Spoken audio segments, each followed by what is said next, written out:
What's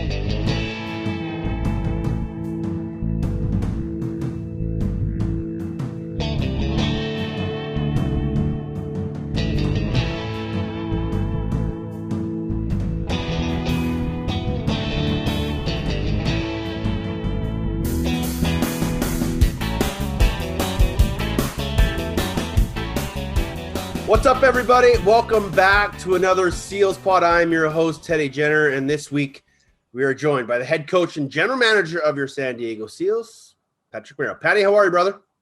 Good, Teddy. I'm well. How are you? I'm good. You guys have golf back in Ontario, so I'm sure your spirits are a little higher. Yeah, definitely lifted my spirits this past weekend. I got out a couple times, actually, and it was actually really nice weather too this past weekend. So yeah, hopefully better times ahead, and that was kind of the first sign. But definitely nice to get out on the course again. We'd like your Habs to be doing a little bit better, though, right? I don't know if either one of us really want to be talking hockey right now. Let's move on from hockey. Move on. Yeah. Obviously, the big news of the week was your re-signing with the club and the news that you would be back as the general manager and head coach, the only one the Seals have had since the existence of this organization. How excited are you to be back? And was it a lot of pulling strings to make this deal happen, or was it a foregone conclusion? I would say obviously, yeah, super excited to be back. And, it was honestly something that, San Diego's, where I want to be, and I couldn't really picture myself anywhere else, to be honest. And I'm really happy that Joe and Steve felt the same way. And I think also, I honestly didn't focus on it too much because, we're so excited about, getting back on the floor next year. And we're so excited about the group that we have. And, I was really just kind of anxious and excited just to get that step over with so that we can kind of focus now on the off season. But I couldn't be more grateful and excited to be back. It's such a special, as you know, it's such a special organization from top to bottom. Truly first class. The way I've been treated over the first 3 years has been, has exceeded my expectations by a long shot. And so, yeah, just super grateful. And honestly, it's been a weird 3 years, right? We lost a full season. We lost a third of a season as well. And so, I felt obligated to the organization to really kind of, finish what we started, right? Again, the organization has treated us so well that just happy to get back to work, and then hopefully eventually back on the floor come the fall or the winter. So, yeah, just happy to get it out of the way and move on. Yeah. When you and I were talking for part 2 of the history of the Seals, where we discussed the hiring of you, you mentioned that you didn't have a lot of general manager experience and you were going to sort of rely on Steve Govett to kind of help you through that buffer zone of that first year. How are your GM skills now, you think? Well, I don't think, I think there's always room for improvement, right? Is the way I look at things. And there's always ways for me to get better. I would say though that, I've been surrounded by some really, really intelligent people that have helped me along and helped me learn a lot on the job over the first 3 years. I think actually my role at the Hill previous to, joining the Seals was a blessing in disguise. Really, I didn't expect how similar my role at the Hill would be to what my GM responsibilities are with the Seals. So that really helped. But yeah, I would say, I owe a lot to Steve.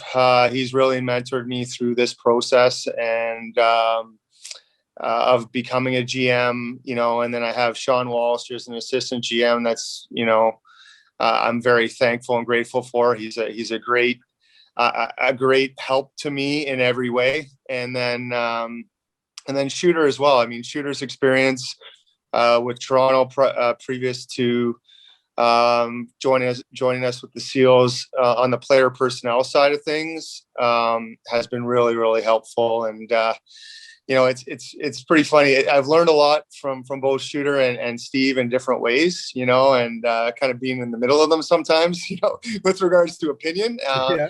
But I really enjoy that aspect of the job. I enjoy every aspect of the job. But I definitely learned a lot over the first 3 years that I hope are going to make me a stronger GM moving forward. You mentioned Josh Sanderson. He and Bill Greer, your henchmen, are back. How important was it for you, for confidence-wise as a coach, to just allow you to do everything you do sort of freely, to have those two guys back? Yeah, absolutely. I think we've always, we've been friends for a long time, the three of us, I think that's a great word to use. I think they give me a lot of confidence, in doing my job. I feel like we also bring different strengths to the table, that make us interact with each other and work together really well. For me, continuity and for Billy and I have been coaching for a long period of time. We've coached a lot of different levels of lacrosse together, from Pee Wee all the way through Junior A and now Pro together. And then we were roommates as teammates for the last kind of number of years of our playing careers. Again, I learn from them both from a coaching perspective every day. But I think more than that, even though we come at it from different angles and we bring different strengths, our values when it comes to the Seals and the game and winning are aligned, right? So, and honestly, we have a lot of fun together doing the job, right? We're very passionate, competitive guys, so to get another opportunity to come back and work together again, we couldn't be more thrilled, or I couldn't be more thrilled to be surrounded by them again. We've talked about your general managing skills. You're having to put those to work now as teams have been given the okay to start signing players as we move towards the expansion draft, and we'll get towards that in a minute. But you've already got some guys locked up. Cam Holding's back. Eli Gobrecht is back. How important is it to sort of get these guys under contract as soon as possible so you can start looking towards that protected roster? Yeah, absolutely. I mean, I'm not sure how much it would really change our list in terms of who we re-sign and when. Our goal is to try to keep the group that we had going into the season that was canceled together as much as possible, right? And obviously it's going to hurt to lose a guy in the expansion draft, no matter who it is. Again, we have faith in all the guys that we have signed, but at the same time, it certainly gives us good peace of mind going into it. The more guys we have locked in, right, in terms of knowing what their intentions are, coming back and wanting to be a part of our organization going forward. It does play into it a little bit. That being said, I don't think it would really change much in terms of where we would sit with the protected list. Again, I kind of more look at it as I want to get guys signed and comfortable as soon as possible so that we can focus on getting them ready for camp in the fall, and we can kind of get past that part, the business aspect, and then kind of more focus on, on the off-season development aspect, so that they're ready to hit the ground running and we're ready as a team. We haven't sort of gotten official numbers of expansion protected lists and all that, but do you think you're pretty close to having that list set for when the time comes? Yes and no. I mean, it's and I'm sure every team in the league is going through this at the moment. We have a good understanding. Shooter, Billy, and I obviously talk almost every day. We had a call on Friday that was specifically focused on our protected list in the expansion draft. But we're gonna have some really, really tough decisions to make, right? And we're not gonna, take those decisions lightly. There's also a bit of gamesmanship too, trying to get inside of the mind of Bob Hamley and the brain trust in Fort Worth as well. So, as much as we'd like to say that we feel good about where we are today, things could change, and we know right up until the 11th hour, we're going to have some tough decisions to make. So, again, I think we might be able to lock some guys in now in pen on that. Yeah. Other, where again, we might have to move things around or are still pretty fluid at this particular moment. The fact that we didn't have a season last year, and that rookie class of, Trey Leclerc and Mac O'Keefe and Jacob Patterson, those guys never got to play. And now you're going to have to decide which of those guys you use a protected spot on. How much does that play into a factor, and how much harder does that make things? Yeah, it's a great point. It's a big factor. I would say it's a huge factor, for all teams, but it's definitely one for us because we were really excited about that particular draft class. We have another draft coming up, obviously, before the season starts again. So we kind of got to factor that in terms of, filling all of our team needs with all the resources that we have. Right. And then also kind of predicting, what the market's going to be like, right? Going into free agency as of August 1st. And then again, what potentially could be available to us and when in the draft and in September. So, it's a huge factor. And, you have to, the three of us have been trying to, along with Steve and Sean and everybody else in San Diego, is we're trying to put our hat on. We have kind of two different hats to wear when we make those decisions, right? Winning now, right? And putting the best possible team on the floor next season, but also, organizationally, right? Potentially these draft picks could be with us for 10 years, right? And salaries come into play, and age, and some of these guys haven't played, obviously nobody's played lacrosse for a long period of time. So we have to factor all of that stuff in as well.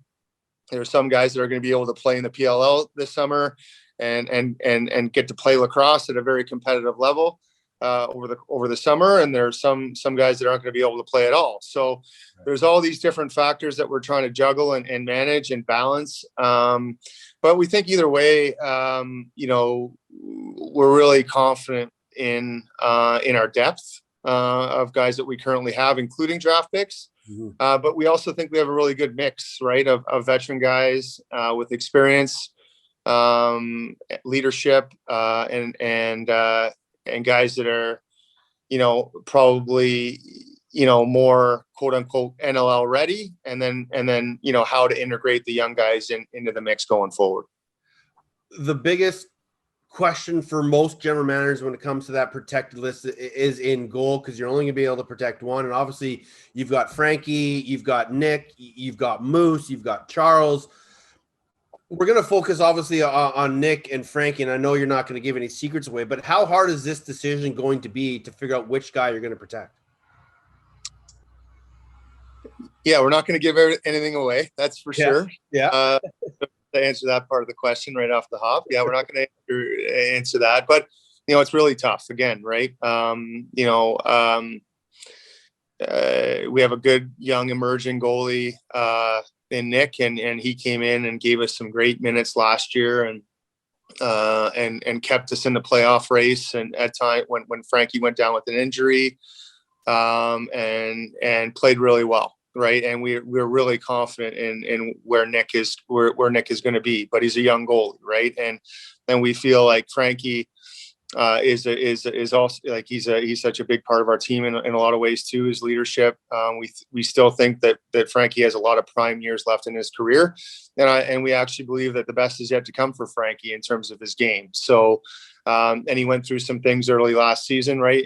Health wise, where we know that wasn't, that wasn't the best of what Frankie can bring. So it's going to be a tough decision. And the other two guys are young, up and coming goalies too, that we really like. So again, we feel like we have great depth in those positions. We're hoping to keep them all, but at the end of the day, we're gonna kind of make the best decision we feel for the club, short term and long term.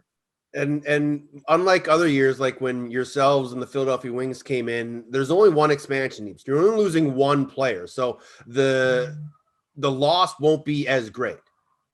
Mm-hmm. Yeah, absolutely. I mean, again, that's a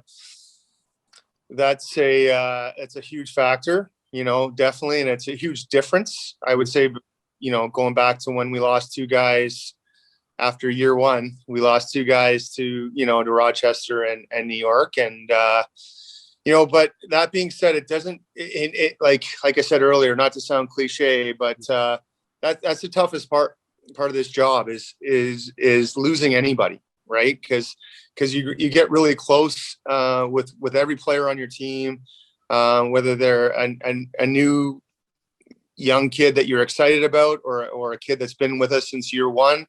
Right. It's going to hurt one way or the other. But to your point, we've tried to, insulate ourselves depth wise so that the impact on our roster is going to be, hopefully isn't going to be as drastic, I would say.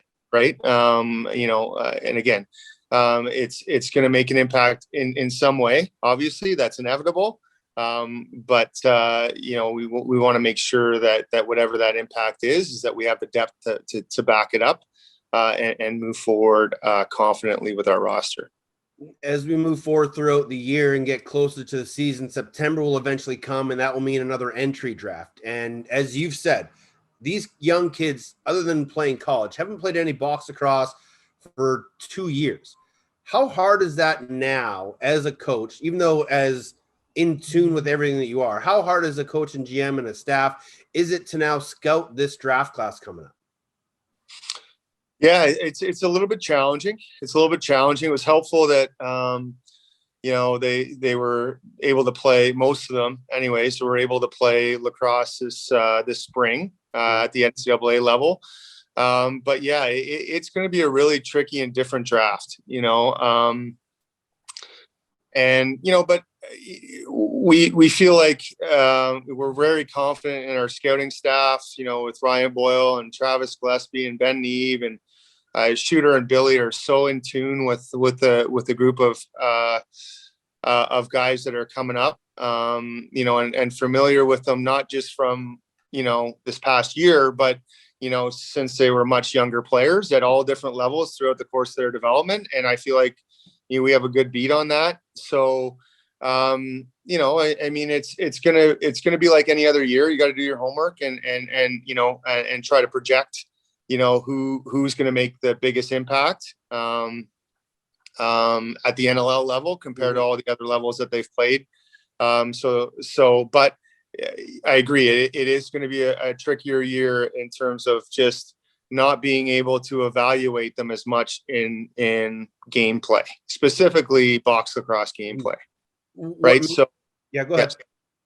No, go ahead. All right.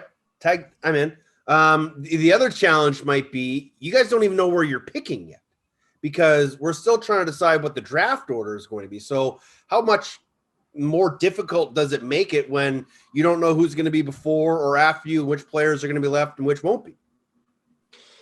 Yeah, it is super tricky. And honestly, we're trying not to focus too much on the draft just yet. I mean, I think right now we're in the mode where we're collecting as much information as we can, right? On who could be going into the draft, who might be going back to college, where they're at, how much lacrosse they're going to be playing, etc. But aside from that, there's really no, other work to be done. I mean, now I think we got to focus first on the expansion draft, obviously coming up, and then free agency. And then, as we get closer to the draft, knowing where we're going to select and who might be available at that point, then we can dive a little bit deeper into it. But yeah, to your point, it's like, yeah, we don't even know where we're picking yet. So we don't want to waste a whole lot of time on that. But at the same time, you do have to, do the research now so that, when things are a little bit clearer, you make a better decision. I've known Travis Gillespie for quite a long time. How did you guys connect? Yeah, so Trav and I play together in junior. So he came to Orange for a year, didn't he? Yeah, 2 years. Oh, right. That's right. So he and Brody and a bunch of guys played together on the U19 Canadian team. Right. Yeah. And there was a few Northland players on that team as well. And Johnny Harrison and Kyle Miller and Brody. So they kind of recruited him. Right. Trav and I are the same age, and we actually got to work a summer job together for 2 years, and he drove me nuts on the job site. Sounds about right. And then actually when we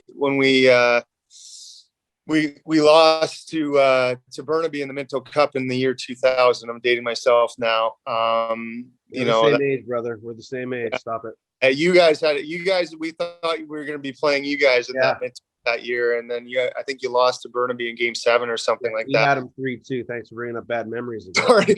Sorry about that. Well, that common hatred towards that Burnaby Lakers team, but yeah. And so when we lost there, a few of us got recruited from that team to go out and play in Coquitlam.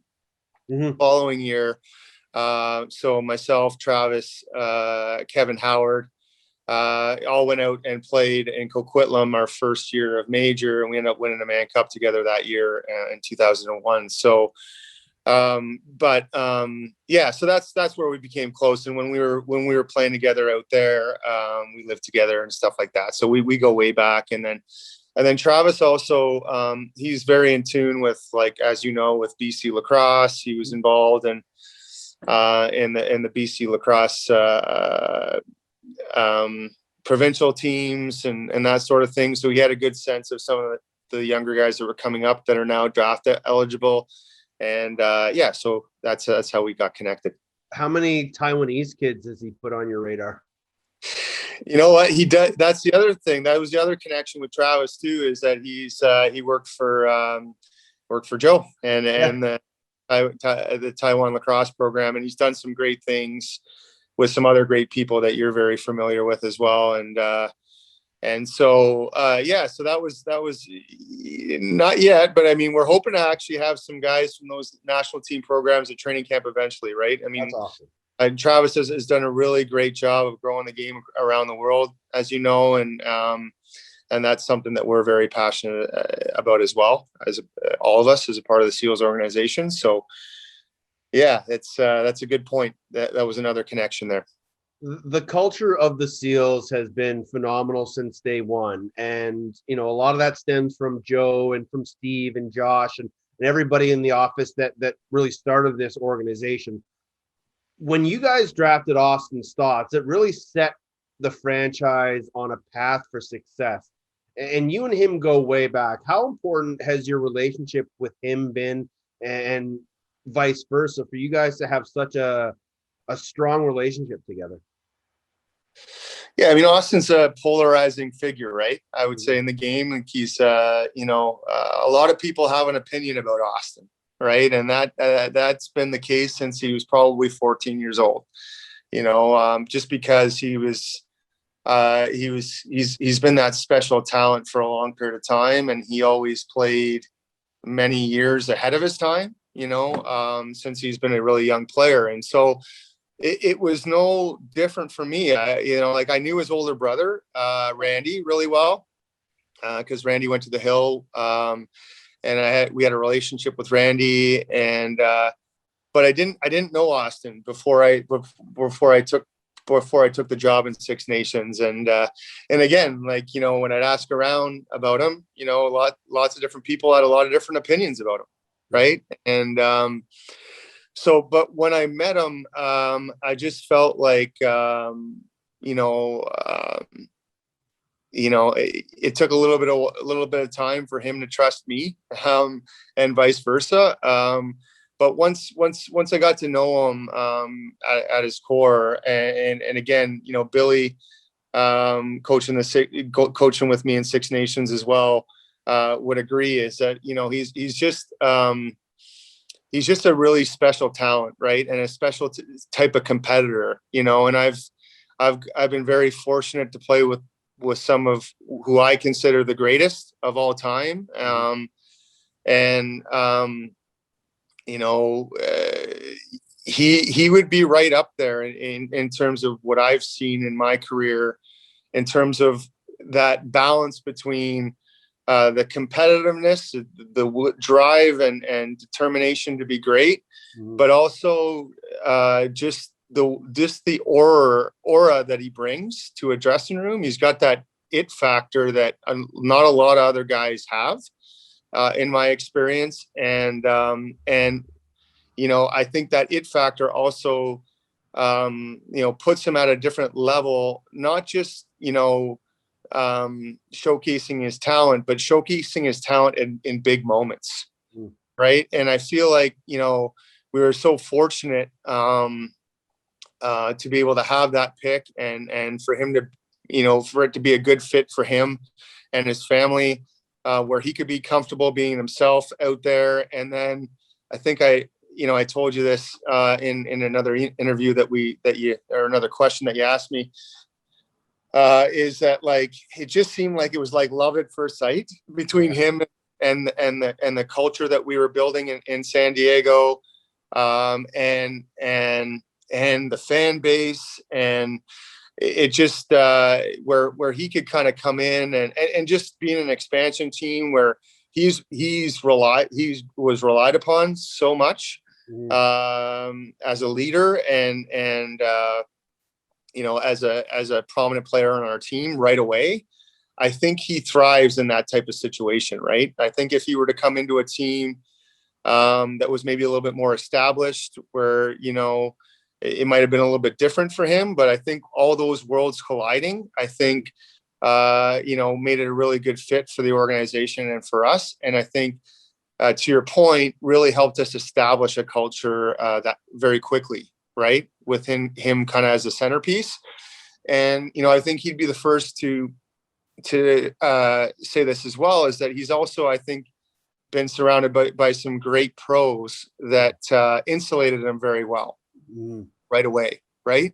Weren't there to steal his thunder in a competitive way, right? But we're there to have his back and help teach him how to be a pro, and help him stay focused and learn what it takes to be successful at that level from like future Hall of Famers like Brody and Dan Dawson and Garrett Billings and a lot of those guys that we had in our first year, and Cam Holding and now Wes.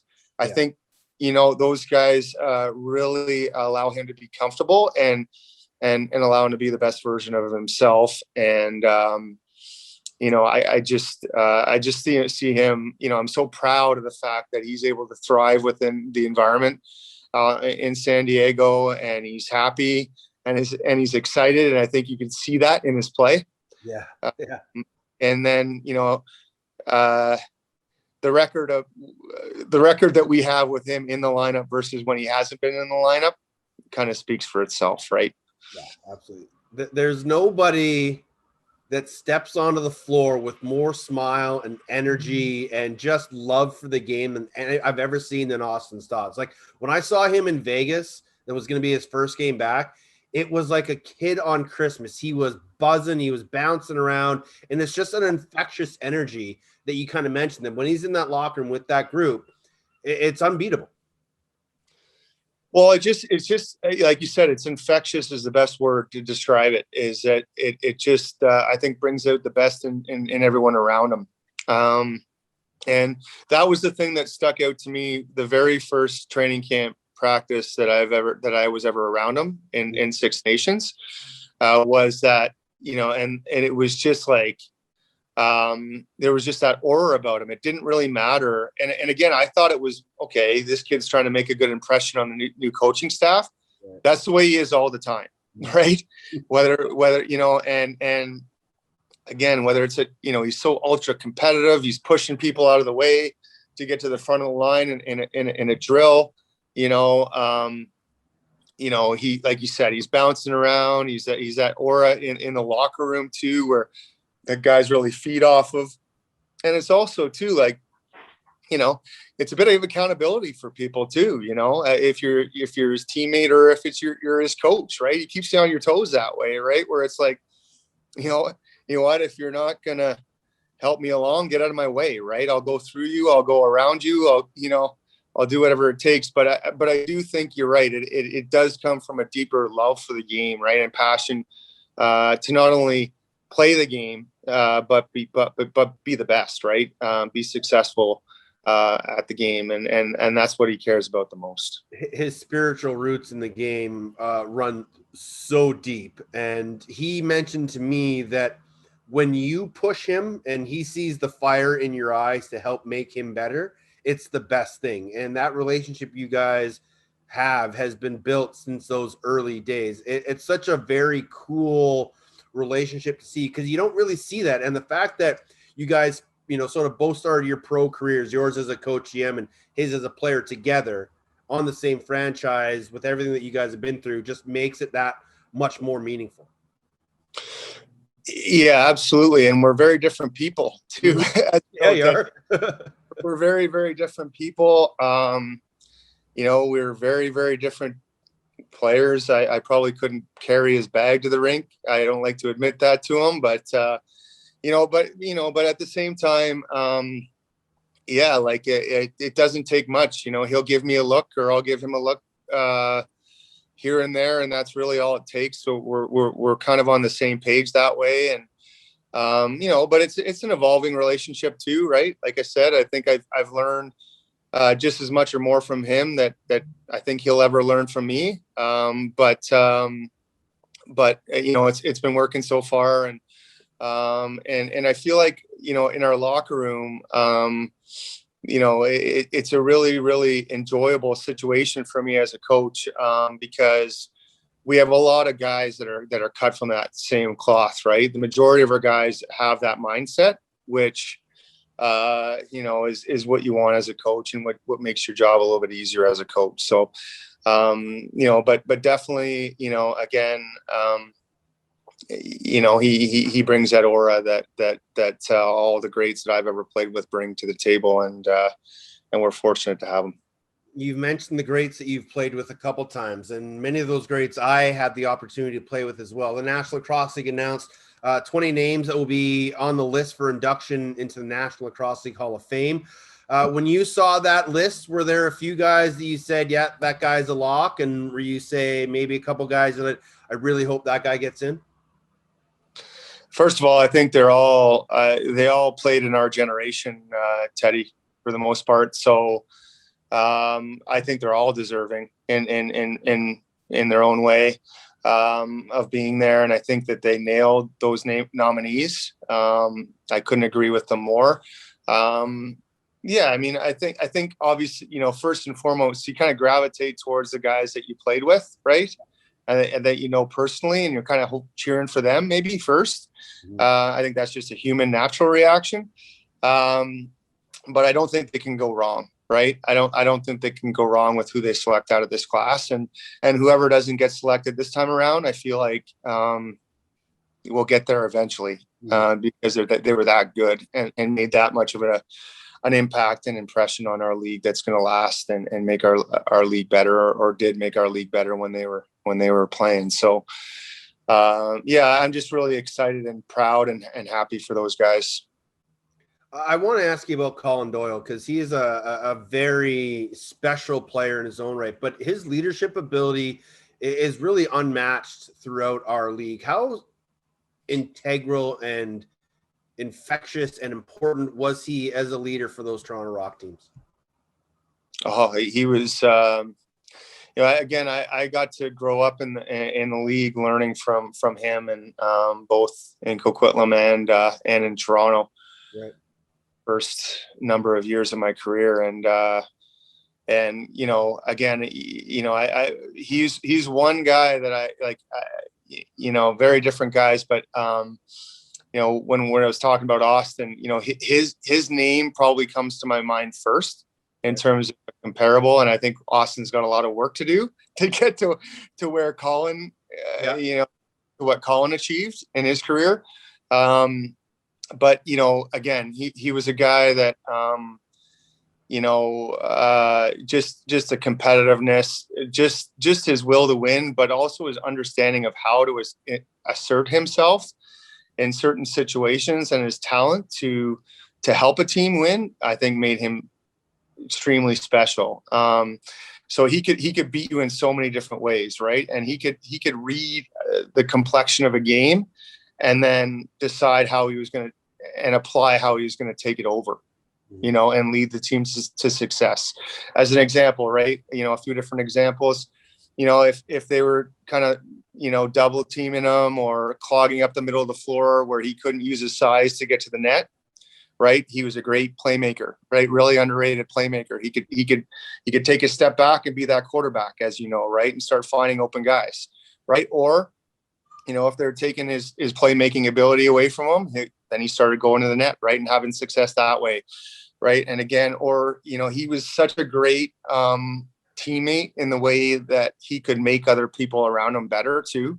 Not just with his competitiveness, but he was also very unselfish that way. So, if he was just as thrilled or more thrilled when someone else would score, than if he did, right? And I think that's a huge quality to have in a leader. And if he had to go out there and set picks for Kim Squires, that's what he was going to do, right? Or if he was, or just draw attention away from Blaine Manning and Aaron Wilson going to work on the other side of the floor, then he would do that, or be the first one to get to the bench so that our defense could get on the floor, right? He had a really good feel for that, especially in big moments, which is why, his resume of winning kind of speaks for itself, right? I think that's one thing that, like, most of the championships, if not all the championships that I have, were because of, in great part to do with many guys, but mainly, but Colin was the centerpiece on most of those teams. So, and he was very much a different type of leader too, like get on my back, like, let's go type of leader, very vocal leader, kept guys accountable, very motivating guy. But he was also the type of leader where, he would never ask a guy to do something that he wasn't willing to do himself, and, again, he, like, I'm sure you saw it, Teddy, too. You don't see this very often anymore, right? Where you see guys at that level dropping the gloves and going toe to toe halfway through a playoff, right? And stuff like that. And he wasn't a good fighter. He just knew that he needed to do that to show his team that he was going to war for. Exactly. Again, he'd read a complexion of the game, right? And be like, okay, this is the way I need to assert myself here. And if this is going to be a way for us to get momentum back and get the guys going and pointing us in the right direction, I'm going to do it, right? Whatever the case, whatever that was, right? Or going into a corner to pick up a really, really tough loose ball with some other Hall of Fame defenders all over the back and that, right? Yeah, absolutely. Yeah, that's what separated them. You mentioned it. They can't go wrong with this Hall of Fame class. I'm excited for it. I can't wait for it. Maybe one day you and I will get there, knock on wood, but there's a lot of other guys that'll get there before we do. Patty, this has been another phenomenal chat. I appreciate your time as always. I know you are completely swamped with everything at the Hill Academy and trying to make the SEALs team the best that it possibly can be. I appreciate your time, my friend. Stay safe. Say hi to Big Brother Brody for us, and we'll see you soon. Thanks, Teddy. I appreciate it. I don't know. I mean, we had a lot of pressure today. Steve Govett was saying you got to be more entertaining, you got to be funny, all that type of stuff. I know he's a really hard guy to keep up with in terms of his humor and his wit, but hopefully we did a good job for him today. I think I'm very proud of you. Thanks.